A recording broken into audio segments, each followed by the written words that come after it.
नमस्कार, सत श्री अकाल, राम राम सा, खमाणी, वणक्कम, प्रणाम। आप सभी का ऑल्टरनेट मीडिया में फिर से स्वागत है। छोटे से गैप के साथ हमारे साथ जुड़े हैं अवनीश पीएन शर्मा सर। इस वक्त पार्लियामेंट का जो लास्ट 2-3 दिन है वो चल रहा है और उसी तरीके से चिंगारियां भी बड़ी-बड़ी उठ रही हैं। जब विंटर सेशन शुरू हुआ था तो ट्रिपल व्हिप मतलब 3 लाइनों वाला व्हिप जारी किया गया था। ऐसा लग रहा था कि धमाल मचने वाला है। पर सर देखिए, गेम ऑफ डिसेप्शन बीजेपी से बढ़िया कोई नहीं खेलता है।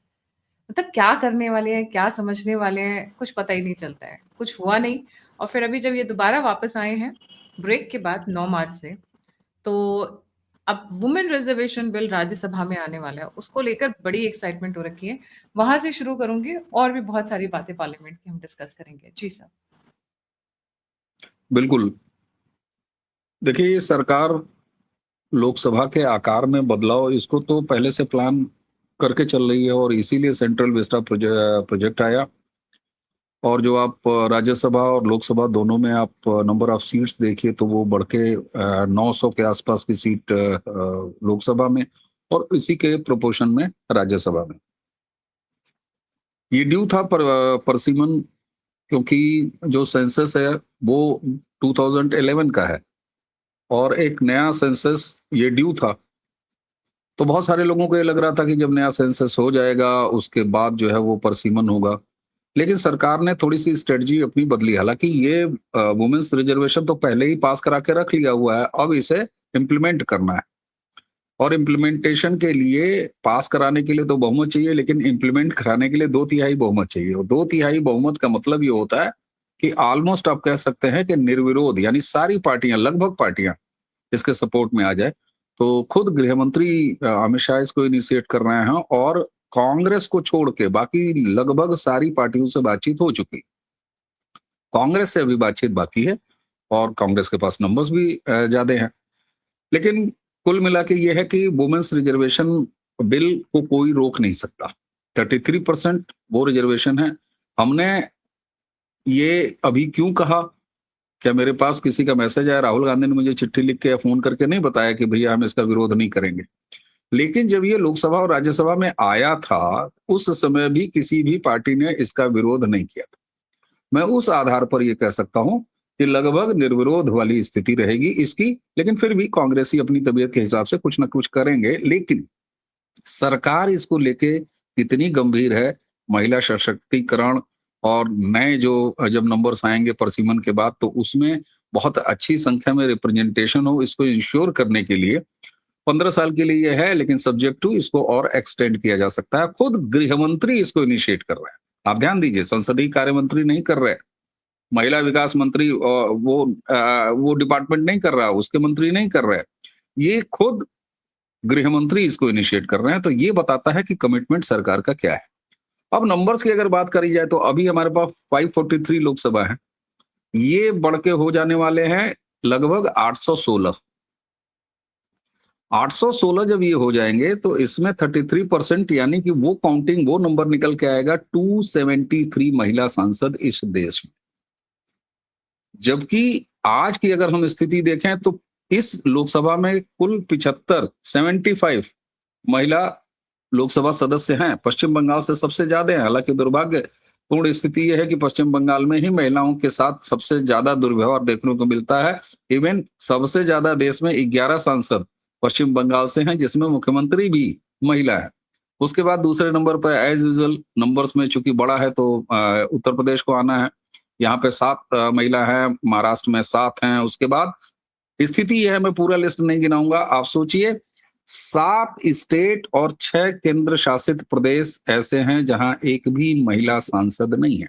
तो आधी आबादी का रिप्रेजेंटेशन आज 75 नंबर के सामने जब 273 नंबर आएगा तो निश्चित तौर पर हम ये देखेंगे कि महिला सशक्तिकरण को लेकर ये सरकार कितनी कमिटेड है। सरकार ने इसके लिए स्ट्रेटेजी भी बदली है। मैंने अभी आपको कहा कि पहले ये था कि नया सेंसस ड्यू है, जब वो सेंसस हो जाएगा उसके बाद परसिमन होगा। परसिमन का मतलब अगर जो लोग नहीं समझते हैं तो उनको मैं मोटा मोटी ये बता दूं, परसिमन का मतलब ये होता है जो हमारी लोकसभा विधानसभा का एरिया डिसाइड होता है वो एरिया रेवेन्यू रिकॉर्ड के जरिए नहीं होता है। यानी एक जिला, इसका ये मतलब नहीं है एक लोकसभा। आप सबने देखा होगा कि एक जिले में 2 लोकसभा, 3 लोकसभाएं, 4-4 लोकसभाएं भी एक ही रेवेन्यू डिस्ट्रिक्ट में आती है। आबादी के हिसाब से ये परसिमन होता है। इसीलिए सेंसस की बात आ रही है कि कितने लोगों का रिप्रेजेंटेशन एक एमएलए को करना चाहिए, कितने का एक एमपी को करना चाहिए। और ये परसिमन केवल लोकसभा में नहीं होगा, ये परसिमन अब सरकार ने इंक्लूड किया है कि विधानसभाओं में भी होगा, यानी अलग-अलग विधानसभाओं के स्थितियां भी बदलेंगी। इस परसिमन के बाद जब नंबर नए डिसाइड होंगे तो स्टेट का जो आंकड़ा है कि फलाने स्टेट से इतने सांसद, ढिकाने स्टेट से इतने सांसद, ये भी परिवर्तित होगा, यानी आज की करंट आबादी जो है उसके आधार पर। लेकिन महिला आरक्षण और 2029 में फिर चुनाव आपके सामने ड्यू हैं, एक लंबी प्रक्रिया होती है सेंसस की। अब सरकार ने ये निर्णय किया है कि वो 2011 का जो सेंसस है उसी सेंसस के आधार पर परसिमन करेंगे। परसिमन करने के बाद नंबर ऑफ लोकसभा मेंबर ये बढ़ेगा, 816-17 आएगा, 500 550 के बजाय, और उसमें 33% महिला रिजर्वेशन। अगला सेंसस जब होगा तो उस आंकड़ों को उसमें समाहित किया जाएगा। तो ये चेंज ऑफ पॉलिसी है, और इस चेंज ऑफ पॉलिसी के तहत ये महिला रिजर्वेशन ये जितनी जल्दी दे दें, क्योंकि इन्होंने वादा किया था कि हम आपको 25 में महिला रिजर्वेशन लाके दे देंगे। ऑलरेडी 26 चल रहा है, तो अब सरकार कोई देर नहीं करना चाहती। क्यों?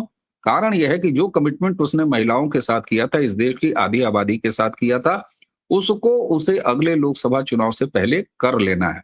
तो ये क्लियरिटी ऑफ थॉट्स है, और इसीलिए मुझे लगता है कि गृह मंत्री खुद इसको इनिशिएट कर रहे हैं। सारे लोगों से बात हो चुकी है, जो इनफॉर्मल अभी तक इन्फॉर्मेशन है, लगभग पार्टियां तैयार हैं।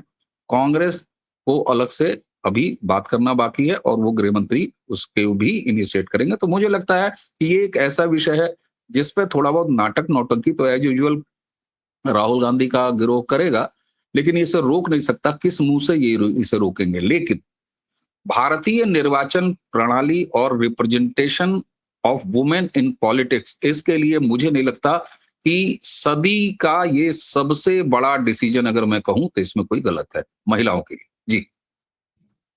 सर, एक सवाल ये उठता है कि लोकसभा और राज्यसभा के बीच में इतना गैप क्यों आया? जब ये लोकसभा में लेकर आए थे और अब राज्यसभा में? और जी, नहीं, नेक्स्ट उसका सवाल पूछ उसका बिल्कुल बिल्कुल गवर्नमेंट की स्ट्रेटजी क्या होती है कि कोई चीज हम ले आए सिर्फ ये कहने के लिए देखो देखो हम ले आए, और उसके बाद वो टाटा फिस हो जाए। आप सबको पता है कि अभी जो राज्यसभा चुनाव हुए हैं, उस चुनाव परिणामों के बाद राज्यसभा में सरकार का साफ साफ बहुमत है। तो सरकार हाउस में जहां पर नंबर गेम्स है, जहां पर आपको कोई काम कराना है तो उसके लिए आपको पर्याप्त नंबर चाहिए। आपको किसी, हालांकि इस सरकार का रिकॉर्ड तो ऐसा रहा है कि जब उसके पास राज्यसभा में बहुमत नहीं भी रहा है, तब भी अभी तक कोई ऐसा काम आप याद दिला दीजिए या दर्शक याद दिला दें जिसको सरकार ने राज्यसभा में कम नंबर होने के चलते रोका हो, पास उस इस केस में भी कराया है। लेकिन सरकार ने, चूंकि इसमें 2/3 इम्प्लीमेंटेशन के लिए 2/3 बहुमत की आवश्यकता होती है, तो लोकसभा में जहां इनके पास नंबर्स थे वहां सरकार ने पहले पास करा लिया। ये संकेत दिया, ये संदेश दिया कि हम इसको लेके पक्की पक्का सहमत हैं और कमिटेड है, इसको हम करेंगे। जब इनके पास अब इनिशिएट कर रहे हैं कि पास करा लिया जाए, तब इन्होंने राज्यसभा में अब पेश किया है। अब ये सोने पर सुहागा है, या कहिए कि बड़ी अच्छी बात है कि इस समय उस राज्यसभा में जहां ये अब पेश कर रहे हैं, इनका साफ साफ बहुमत भी है। तो ये तो मेजॉरिटी है। संसदीय कामकाज का अपना तरीका है, ये कोई भी करेगा। जी।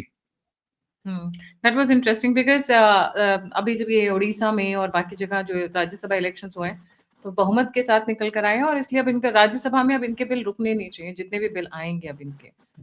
सर बिल्कुल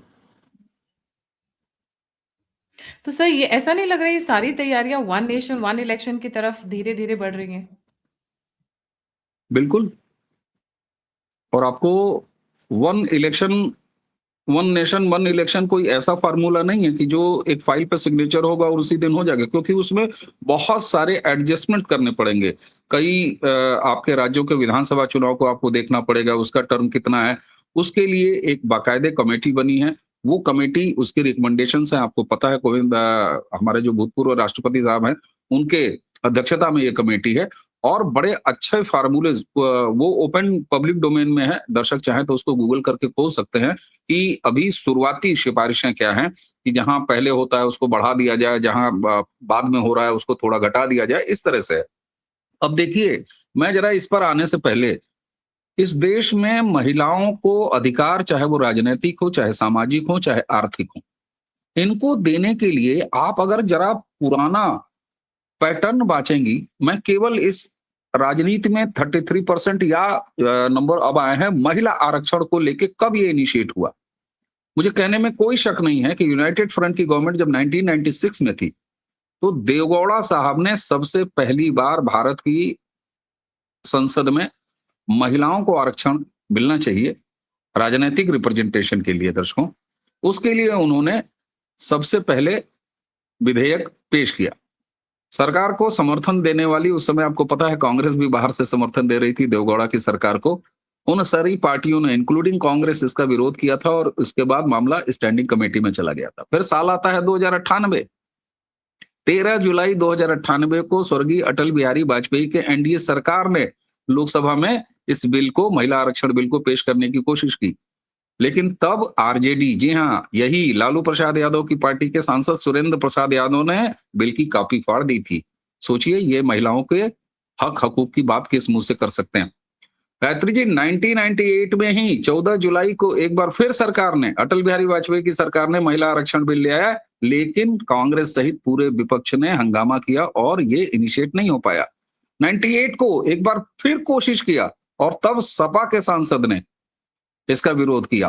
कांग्रेस लगातार इसका विरोध करती चली आई है, अटल जी की सरकार से लेके इसको लगातार इनिशिएट किया और अब नरेंद्र मोदी सरकार इसको पूरी तरीके से इंप्लीमेंट कर रही है। आपने जो ये सवाल पूछा था अभी कि वन नेशन वन इलेक्शन, आप देखिए ये ऐसी चीजें हैं जब आपको सारी चीजों को सिंक्रोनाइज करना पड़ेगा। ये पॉलिटिकल एक्टिविटी है और बहुत टफ काम है, क्योंकि आप सोचिए 4 दिन का कार्यकाल कोई अपनी कुर्सी छोड़ना नहीं चाहता। यहाँ आपको कई विधानसभाओं के 1 से 1.5 साल या 2-2 साल तक कार्यकाल बाकी रहेंगे और आपको वो विधानसभा भंग करनी पड़ेगी। तो ये एक टीडीएस काफी टिपिकल प्रोसेस है और इस टिपिकल प्रोसेस को पूरा करने के लिए सरकार अब कमिटेड दिखती है, जिसके ये सारे सहयोगी फैक्टर्स हैं, चाहे वो वुमेन रिजर्वेशन का फैक्टर हो, चाहे परसिमन का काम हो, ये सारी चीजें आपको लेके जा रही हैं उसी तरफ जिधर आप जा रहे हैं। और इसी के साथ आप सोचिए, एसआईआर का इनिशिएशन क्यों हुआ है? मतदाता सूची का पवित्रीकरण, शुद्धिकरण भी आपको उसी दिशा की तरफ लेके जा रहा है, जहां आपके पास एक व्यवस्थित, शुद्ध वोटर लिस्ट होगी और उस वोटर लिस्ट के आधार पर तो सरकार की एक प्रायोरिटी है। लेकिन उससे पहले आपको पता है ना, एक भव्य मकान बनाने के लिए ऐसे थोड़ी ना कि अचानक आप बाहरी दीवारें उठा देते हैं, बिल्कुल नहीं। पहले जमीन समतल करते हैं, फिर उसके बाद उसके पिलर्स लेते हैं, फिर उसके बाद ब्रिक्स का काम आता है, फिर जाके लेंटर का काम आता है और तब जाके उसके बाद भव्यता और चूनाकली और रंग रोशन, ये सब चीजें चलती हैं। तो अंततः चाहे वो मतदाता सूची का शुद्धिकरण हो एसआईआर के जरिए, चाहे परसिमन का काम हो, चाहे महिला आरक्षण देने का काम हो राजनीति में, इसके और इसी को आप ध्यान दीजिए, ये विधानसभा में भी इसीलिए शुरू में जब आया था तो केवल लोकसभा में था ये 33%। अब सरकार ने जो स्ट्रेटजी बदली है, उस स्ट्रेटजी में 2011 के सेंसस के आधार पर ये विधानसभाओं में भी करेंगे, तो विधानसभाओं में भी नंबर्स होंगे। अंततः ये किस तरफ जा रहा है, जब आपके सारे जितने भी तरीके हैं ये जब पूरे हो जाएंगे, तब आपको काफी आसानी होगी। और अगर दर्शक कोविंद साहब के उस कमेटी की रिकमेंडेशंस को, जो ड्राफ्ट रिकमेंडेशन है, अगर उसको पढ़ें, तो जो जो रिकमेंडेशंस की तरफ उन्होंने इशारे किए हैं, सरकार एक के बाद एक वो काम कर रही है, सामने नजर आ रहा है। उसी क्रम में ये महिला आरक्षण है और अगला परसिमन है। तो निश्चित तौर पर ये मामला वहीं जा रहा है और ये बड़ा जरूरी है इस देश के लिए। इसके हालांकि राजनीतिक इम्पैक्ट पे कभी बात कीजिएगा, देश की जो अलग-अलग पार्टियां उसी उनकी पे पॉलिटिक्स मैं पे क्या उसी असर पे आ रही आएगा? थी।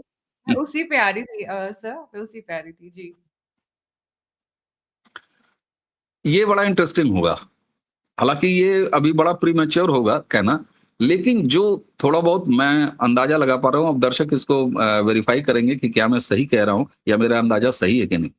देखिए, वन नेशन वन इलेक्शन में के विरोध के पीछे एक बहुत बड़ा तर्क दिया जाता है रीजनल पार्टीज की तरफ से कि साहब देखिए जो नेशनल पार्टीज हैं वो तो एक साथ अपना चुनाव लड़ लेंगी, लोकसभा भी लड़ लेंगी, सारे राज्यों के विधानसभा चुनाव भी लड़ लेंगी, लेकिन साहब हम जैसी पार्टियों का नुकसान हो जाएगा, हम लोगों के पास रिसोर्सेज कम हैं, हम लोग नेशनल पार्टी नहीं है। तो उनके लिए आप देखिए इलेक्शन कमीशन भारत में पॉलिटिकल पार्टियों के रजिस्ट्रेशन और क्वालिफिकेशन के नए मानक तैयार कर रहा है। मैंने इसी के लिए कहा कि सरकार हर तरफ से चीजों को सिंक्रोनाइज करने का प्रयास कर रही है। जहां पर आप एक रीजनल पार्टी अगर हैं तो आप एक ही प्रदेश में या जहां-जहां के लिए आप क्वालिफाई हैं, आप ऐसा नहीं है कि समाजवादी पार्टी का जब मन आए तब जाके लक्षद्वीप में भी इलेक्शन लड़ जाए। समाजवादी पार्टी अपने आप को रीजनल पार्टी भी कहे, फिर कहे कि नहीं हम नेशनल पार्टी भी हैं। भाई राष्ट्रीय अध्यक्ष कहा जाता है कि नहीं कहा जाता है, चाहे वो लालू प्रसाद यादव हो, चाहे अखिलेश यादव हो। तो भैया अगर तुम्हारी पार्टी रीजनल पार्टी है तो एमके स्टालिन तुम नेशनल प्रेसिडेंट कैसे हो गए अपनी पार्टी के, चाहे वो अखिलेश यादव हो। तो ये सारी मानक भी नए तय कर रही है इलेक्शन कमीशन ऑफ इंडिया, इसको भी प्लान कर रही है। तो एक तो ये तर्क आ जाता है, इसका जवाब खोजा जा रहा है कि भाई अगर आप स्पेसिफाई कर दें कि नहीं हम यूपी बेस्ड पार्टी हैं, हम कर्नाटका बेस्ड पार्टी हैं, हम तमिलनाडु बेस्ड पार्टी है, लेकिन हमारा काडर यहाँ भी है, उसके आधार पर हम क्वालिफाई हैं 2-3 और राज्यों में, लेकिन पूरे राज्यों में नहीं। तो ये एक पॉइंट इनका जो है उसकी तैयारी ऑलरेडी सरकार कर रही है। अब पॉलिटिक्स में क्या असर आएगा, ये बड़ा इंटरेस्टिंग। देखिए मैं एक बात हमेशा से कहता हूं, जैसे 2014, 19 और 24 का ही उदाहरण आप ले लीजिए। भारत में राष्ट्रवाद, राष्ट्र प्रथम, नेशन फर्स्ट और उसी के साथ सनातन प्रेमी और हिंदुत्व की आइडियोलॉजी को ओन करने वाली एक ऐसी पार्टी है। और जब मैं ये सारा कह रहा हूं गायत्री जी, तो क्या ये सच नहीं है कि अकेली भारत की वो राजनीतिक पार्टी भाजपा ही है जो अपने इलेक्शन मैनिफेस्टो में राम मंदिर हो, 370 हो, इस तरह की तमाम चीजें लिख के चुनाव लड़ती रही, भले हारती रही। यहां तक कि चुनाव तब भी मैनिफेस्टो में ये रखा। कुछ लोग कहेंगे कि नहीं अटल जी के समय में कॉमन मिनिमम प्रोग्राम बना था। जी हाँ, बना था। उस समय की पॉलिटिक्स के हिसाब से और नंबर गेम के हिसाब से जब एनडीए का निर्माण हुआ तब एक कॉमन मिनिमम प्रोग्राम अगर लोगों को याद हो तो वो बना करता था, जिसमें भाजपा पर यह आरोप तक लगाया जाता था कि आप अपने कोर इश्यूज से हट गए। क्यों? क्योंकि उस समय ऐसा वातावरण नहीं था।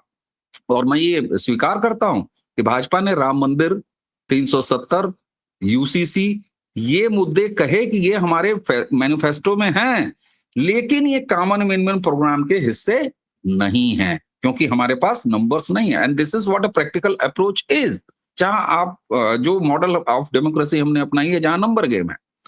अब यहां पर क्या होगा कि लोकसभा और राज्यसभा के चुनाव जब एक साथ होंगे तो नेशनल सिक्योरिटी, राष्ट्र प्रथम, राष्ट्रवादी राजनीति, सनातन प्रेमी राजनीति निश्चित तौर पर इस प्रोग्राम पर काम करने वाली पार्टी को हमेशा हमेशा एज होगा। स्वभावगत ये एज होगा क्योंकि जो मोमेंटम लोकसभा के चुनाव में बनता है, आप जरा बताइए 2014 के लोकसभा चुनाव के साथ अगर भारत के सभी विधानसभाओं का चुनाव हुआ होता तो जरा दर्शक अंदाजा लगाएं, जो मोमेंटो बना था 2014 में या 2019 में, तो राज्यों विधानसभाओं के क्या परिणाम होते? निश्चित तौर पर एक दूसरे को इन्फ्लुएंस करते और करेंगे। और एक चीज और, अभी लोग कहेंगे कि नहीं साहब ये तो फिर गलत बात है, लोकसभा यानी देश का चुनाव वो अलग है, बड़े मुद्दों पर, राष्ट्रीय मुद्दों पर लड़ा जाता है, विधानसभा का चुनाव राज्यों के मुद्दे पर लड़ा जाता है। मैं उनके सामने महाराष्ट्र का उदाहरण देता हूं। महाराष्ट्र के लोकसभा चुनाव में, जो अभी 24 का चुनाव बीता है, महाराष्ट्र के लोकसभा चुनाव में आप देखिए मात्र 1.5 से 2% वोट के अंतर से बीजेपी को अच्छा खासा डेंट पहुंचा। उत्तर प्रदेश के बाद दूसरा बड़ा डेंट अगर पहुंचा तो महाराष्ट्र में पहुंचा। तो भाई ये बीजेपी के संगठन का प्रॉब्लम है, हमारा आपका तो प्रॉब्लम है नहीं, अपने वोटर को वो नहीं ले गए। लेकिन उसके बाद होने वाला विधानसभा चुनाव आप देखिए, उसके बाद आप निकायों का चुनाव देखिए, उसके बाद आप बीएमसी का चुनाव देखिए। ये बताता है आपको, बिहार का भी उसमें आप उदाहरण जोड़ लीजिए, उत्तर प्रदेश का भी 2022 का अगर आप जोड़ेंगे, तो ये साफ संकेत अब मिलता है दर्शकों कि देश का मतदाता सड़क, नाली, खड़ंजा, अपने राज्य का विकास, अपने तहसील का विकास, अपनी तालुका का विकास, अपने प्रदेश का विकास ये चाहता है। इसके लिए वो मत करता है। लेकिन इसके लिए भी मतदान वो उस पार्टी के पक्ष में करना चाहता है जो राष्ट्रवाद को भी साथ लेके चलती है, जो भारत प्रथम को भी साथ लेके चलती है, जो बहुसंख्यक यानी सनातनी मूल्यों पर विश्वास करती है, उसको ओन करती है।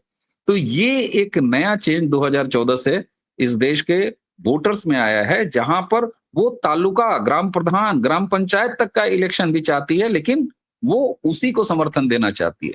तो वन नेशन वन इलेक्शन जैसी अवधारणा जिस दिन यहाँ इंप्लीमेंट होगी, तो निश्चित तौर पर राष्ट्र के हित की राजनीति करने वाले, बहुसंख्यकों के हित की राजनीति करने वाले, समाज के हित की राजनीति करने वाले, देश को आगे बढ़ाने की राजनीति करने वाले, बट नेचुरल है कि उन्हें सबसे ज्यादा फायदा होगा। और मुझे लगता है कि कांग्रेस को ये जो तोड़ने और बांटने वाली राजनीति है, इसमें आमूल चूल परिवर्तन करना पड़ेगा। तीसरा जो इसका बाई प्रोडक्ट निकल के आएगा, जो कि समाज और देश के हित में होगा, जातीय राजनीति करने वाली पारिवारिक खानदानी दुकानें लगातार कमजोर होंगी। इसके अलावा एक जो सबसे महत्वपूर्ण उपलब्धि हासिल होगा, मुस्लिम वोट बैंक की ब्लैकमेलिंग भारत में लगातार कम होती जाएगी, जो कि 2014 से पहले ही न्यूट्रलाइज होती चली जा रही है। तो वन नेशन वन इलेक्शन न सिर्फ आर्थिक बोझ का संकट कम करेगा इलेक्शन प्रोसेस पे, न सिर्फ इफेक्टिव बनाएगा इलेक्शन कमीशन को, बल्कि पारदर्शी और एक धुन पर नाचता हुआ पूरा देश आपको दिखाई देगा। फिर कहीं कोई केरल और वेस्ट बंगाल जैसा प्रदेश और वहां का मुख्यमंत्री विदेश सचिव नहीं नियुक्त करेगा किसी देश के तरह बिहेव करते हुए। तो देखिए, एक चीज है, अपने नाम से ही कितना अच्छा साउंड करता है, वन नेशन वन इलेक्शन। मैं तब से उसको ही डिस्क्राइब कर रहा हूं। ये उसके नाम में ही है, एक देश एक चुनाव, एक देश एक निशान, सिंप्लीफिकेशन कश्मीर के हवाले से। अभी हर तीसरे दिन तीसरे महीने कभी कहीं इलेक्शन हो रहा है, कभी कहीं इलेक्शन हो रहा है। ऐसा लगता है कि इलेक्शन ही चले जा रहे हैं सर भारत में। अरे मैं तो कितना वेस्टेज विपक्षियों ऑफ को मनी और पेपर है और टाइम है। मैं तो गायत्री जी विपक्षियों को सलाह देता हूं कि मोदी जी की वन नेशन वन इलेक्शन वाली बात फट से मान जाओ, तुरंत भिड़ के सारे लोग करा लो। तुम कम से कम ये आरोप लगाने से बच जाओगे कि देखो देखो, बंगाल का चुनाव है ना, मोदी जी ने पुलवामा कर दिया, फलाने का चुनाव है ना, मोदी जी ने ये कर दिया। अरे भाई 380 दिन यहाँ चुनाव चलते हैं, खत्म करो ये बवाल। अच्छा, एक चीज और मैं बताऊं आपको, इससे वोटिंग परसेंटेज भी बढ़ेगा, पार्टिसिपेशन भी बढ़ेगा मतदाताओं का। मान लीजिए जो लोग बिहार का मतदाता वो माइग्रेट करके गया है, उसको साल में 5 साल में एक बार प्लान करके अपनी जगह पहुंच जाना होगा, जहां वो अपने राज्य की भी सरकार चुन लेगा और अपने देश की भी सरकार चुन लेगा, उसके बाद खाने कमाने निकल जाएगा। तो ये कई तरह की जो समस्याएं हैं उसको समाप्त करेगा। भारत में नकारात्मक भारत विरोधी राजनीति को लगातार कमजोर करेगा। मजहब के नाम पर, जाति के नाम पर, समुदाय के नाम पर, क्षेत्र के नाम पर जो ब्लैकमेल करने वाली पॉलिटिक्स है, उसका भी लगातार क्षरण करेगा। मैं ये नहीं कह रहा हूं कि एक बार होगा इलेक्शन और सब कुछ खत्म हो जाएगा, लेकिन 2, 3, 4 टर्म के बाद आप देखेंगे हमारे देश में आगे भविष्य जो लोकतंत्र का है वो निश्चित तौर पर बहुत मजबूत होगा।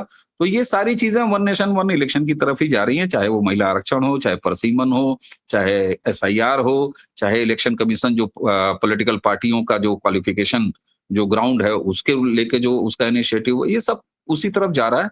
और कोई उसके बाद रही सही हमारे समाज के लिए यूसीसी वगैरह है, तो एनआरसी हो ही गया है। मैं एसआईआर को इसीलिए एनआरसी कहता हूँ, पता नहीं, मुझे लगता है कि मेरी वीडियो सुनते क्या उसके बाद ओवैसी भाई ने चिल्लाना शुरू कर दिया, ममता बनर्जी ने चिल्लाना शुरू कर दिया कि अरे ये तो मोदी एनआरसी करा रहा है। हाँ भाई, करा रहा है। एसआईआर का क्या मतलब है? It's a mini NRC. 18 साल से नीचे वाला ही तो बचे रह गए बुतरू हमारे, उनको गिन लिया जाएगा एनआरसी कंप्लीट। आप मुझे ये बताइए भाई, एसआईआर में -18 ईयर्स को आप निकाल दीजिए, वही संख्या बची है। अगर उनको आपने काउंट कर लिया और उनका लिस्टिंग कंप्लीट कर ली तो आपका एनआरसी हो गया। तो भाई नाक चाहे यहां से पकड़ो, नाक चाहे यहां से पकड़ो। अब भारत जैसे देश में जहां हमारे पास एक इतना विद्वान एलओपी घूम रहा है छुट्टा, जिसको कि कम से कम उसकी मानसिक हालत देख के छुट्टा नहीं घूमने देना चाहिए उसको, क्योंकि बहुत सारे लोगों को भाई होता है, वो मैंने देखा है, नगर निगम की गाड़ी आती है और वो पकड़ के ले जाती है जाल वाल डाल के। तो एक ऐसा व्यक्ति जो मतलब हमें इस तरह का एलओपी मिला हो, तो निश्चित तौर पर वहाँ इस तरह की चीज़ें तो आपको करनी पड़ेंगी। जी। जी, thank you so much sir. बहुत ही इंटरेस्टिंग डेवलपमेंट्स हो रही है इस वक़्त पार्लियामेंट के का दर्द हमारे जिगर में है तो फिर वो मामला गड़बड़ हो जाता है। जी, thank you so much sir for joining. जाने से ओके, पहले सभी thank you. Request like, subscribe और शेयर करना ना भूलें। अगर आप मेरी मदद और सहायता करना चाहते हैं, तो नंबर और यूपीआई स्क्रीन के ऊपर आप फीडबैक देना चाहते हैं, मुझसे जुड़ना चाहते हैं, सभी लिंक्स डिस्क्रिप्शन बॉक्स में। इसी के साथ जय हिंद, जय श्री राम, हर हर महादेव। प्रणाम, नमस्ते।